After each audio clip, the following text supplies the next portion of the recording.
Isang mapagpalang araw po sa atin lahat. Tignan po natin ang sakit ng tao. Nagpatawas.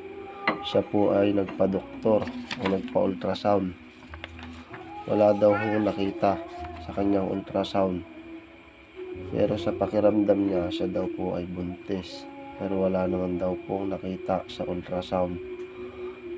Pwede rin ho kasi na magkamali ang ultrasound, lalo na kung isa, dalawa o tatlong buwan pa lang ang tiyan ng taong buntis, kaya hindi agad makikita sa ultrasound yan.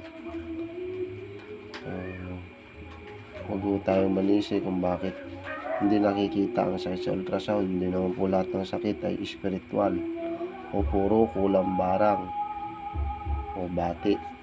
Dapat po marunong tayong umalam ng mga sakit, kung pandoktor ba o hindi.